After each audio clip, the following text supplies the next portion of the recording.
Good morning. What's your name today?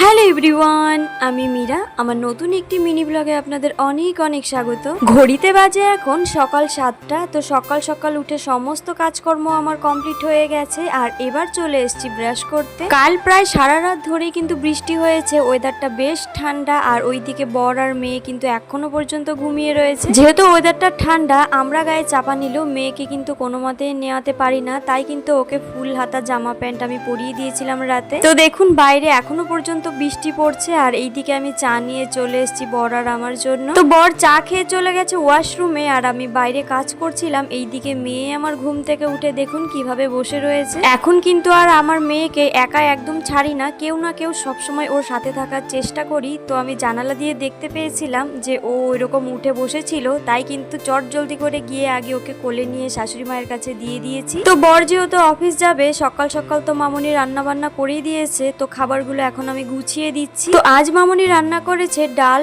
শুক্তো, একটা সবজি আর মাছ ভাজা, আর মুড়ি খাওয়ার জন্য করেছে আলুর পকোড়া আর আলু ভাতে রয়েছে। আসলে এই সকাল টাইমটা একটু ব্যস্ততার মধ্যে কাটে বলে প্রত্যেকদিন কিন্তু আপনাদের সামনে এই সময়টাতে আমি আসতে পারি না। তো আমার বর কিন্তু বেরিয়ে গেছে অফিসে আর এইদিকে মেয়ের খুব খিদে পেয়ে গেছিল বলে ওকে খাইয়ে আমি ঘুম পাড়িয়ে দিয়েছি। তো এবার যাব আমি কিছু কাচাকুচি করতে, অনেকগুলো জামা কাপড় ভেজানো আছে, সেইগুলোই কাচবো। আসলে এই ওয়েদারে কতটা শুকোবে সেটা জানি না, কিন্তু বাড়িতে একটা বাচ্চা থাকলে কিন্তু অনেক জামা কাপড় বের হয়। যেহেতু সবসময় ডাইপার পরিয়ে রাখাটা সম্ভব নয়, তাও আমি যতটা সময় পারি ওকে ডাইপার পরিয়ে রাখার চেষ্টা করি। কিন্তু যখন আমি ডাইপার ফ্রি টাইম দিই তখনই কিন্তু অনেক পরিমাণে কাঁথা পড়ে, যেগুলোকে ধুয়ে আমাকে ক্লিয়ার করতে হয়। তো সমস্ত জামা কাপড় ধুয়ে নিয়ে চলে এসেছি আমি ছাদে। আর আজকের ওয়েদারটা দেখতে পাচ্ছেন, মনে হচ্ছে না সমস্ত কিছু শুকোবে, কিন্তু কিছু করারও নেই। ওই হাওয়াতে যতটুকু শুকোবে আর কি, আর তারপর এনে কিন্তু মাটির ঘরে মেলে দিতে হবে। কাচাকুচি করে তো জামা আমার ভিজে গেছিল, তাই কিন্তু আমি স্নানটা সেরে নিলাম। আর স্নান সেরে এবার চলে এসেছি ব্রেকফাস্ট করতে। তো মেয়ে কিন্তু আমার এখনো পর্যন্ত ঘুম হচ্ছে, তো ঘুম থেকে উঠলে পরে ওকেও কিন্তু দুধ গুলে আমি খাইয়ে দিয়েছি। তো দেখুন এখন চলে এসেছি মেয়ের জন্য খাবার তৈরি করতে। আর আজকে মেয়েকে অল্প মাছ দেব আর সবজির খিচুড়ি দেব। তো ঘরে যা যা সবজি অ্যাভেলেবেল ছিল ওকে দেওয়া যায়, তো তাই